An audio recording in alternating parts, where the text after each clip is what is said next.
You stand at the peak you fought so hard to reach. The view is everything you imagined, vast, commanding, a testament to your relentless drive. But the air here is thin, and the silence is deafening. You check your phone, scrolling through contacts that feel more like transactions now. The congratulatory messages have dried up, and the echoes of your own ambition are the only company you keep. This is the disconnection, the hollow victory that leaves you wondering why the summit feels so lonely. Inside, a quiet war rages. It's the ethical conflict between the part of you that says, "Keep climbing, there's always another peak," and the softer voice that whispers, "At what cost?" You remember the birthdays you missed, the promises broken, the relationships that frayed into polite formalities. The doubt creeps in. Is this success, or is it a beautifully decorated prison? You're torn between the addiction to achievement and the human need for connection, between being a lone star and part of a constellation. This isn't just about burnout.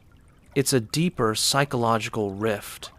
Modern culture glorifies the individual conqueror, but your mind is wired for belonging. Every rationalization they'll understand, "This is for the best," only widens the gap. The fatigue you feel isn't from hard work. It's from the cognitive dissonance of valuing people in theory while neglecting them in practice. You've been running on the fuel of external validation, but the tank is empty, and the engine of your spirit is sputtering. The Confucian principle of shu reciprocity isn't a moral command here. It's a psychological mirror. It asks you to see your ambitions through the eyes of those you've left behind. Not as guilt, but as clarity. True success isn't measured by height, but by the depth of the roots you've nurtured along the way. The moment of clarity doesn't arrive as a thunderbolt. It comes in the quiet, unscripted moments. A shared laugh with an old friend you finally made time for. The sincere concern in a colleague's eyes when they ask, "But are you happy?" Or the simple act of helping someone without expecting anything in return. In these moments, you catch a glimpse of a different kind of success. Not one built on personal conquest, but on mutual growth. This is the reflection, understanding that your achievements are empty unless they are recognized and valued by those whose respect you truly crave. Confucius spoke of the Junzi, the noble person, not as a solitary hero, but as one who cultivates virtue through relationships. This isn't about networking. It's about weaving your life into the lives of others. The psychological shift occurs when you realize that your legacy isn't a standalone monument, but a living ecosystem of trust and reciprocity. The fatigue of solitude begins to lift when you stop seeing people as stepping stones and start seeing them as anchors.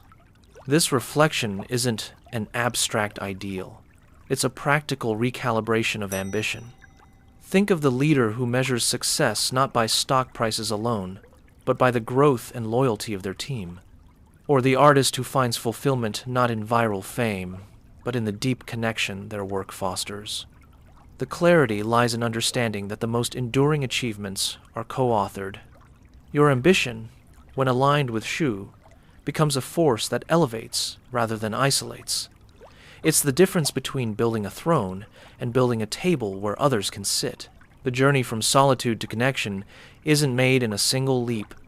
It's walked step by step through the small, intentional choices of your daily life. This is where ambition transforms from a blind force into a guided one, where you begin to build success that includes, rather than excludes, those around you. The integration of reciprocity, shu, isn't about grand gestures. It's about rewiring your default mode from "what can I gain?" to "what can we build together?" Start with the mundane moments. In your next meeting, instead of focusing solely on presenting your ideas, make space to genuinely listen to a junior colleague's perspective. Notice the shift in the room's energy when they feel heard. Or, when planning your week, deliberately schedule time to reconnect with someone you've neglected not as a task, but as an investment in a shared future. These acts are psychological anchors. They train your brain to associate achievement with collaboration, not just personal victory. The neuroscience is clear.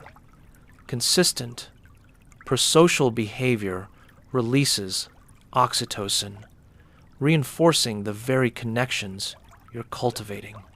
In leadership, this might mean prioritizing mentorship over command. The Confucian ideal of demoral authority emerges not from title, but from the trust you earn by advocating for your team's growth. When you face a decision, pause and ask, how would this impact others if I were in their position?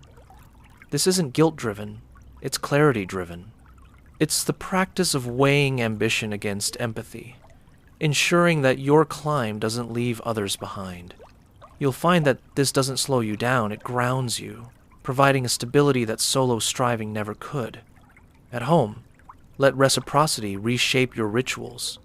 Put away your phone during dinner and engage fully with your family. Remember that Xiao, filial piety, isn't about obligation. It's about recognizing that these relationships are the bedrock of your character. When you choose presence over productivity in these moments, you're not just balancing life, you're honoring the very bonds that give life meaning. The universal truth here is one that echoes across time. A life well lived is never a solo performance. It's a symphony composed of shared efforts, mutual respect, and the quiet joy of seeing others thrive because of your presence. Your ambition, when tempered with reciprocity, becomes a legacy that outlasts any lone achievement.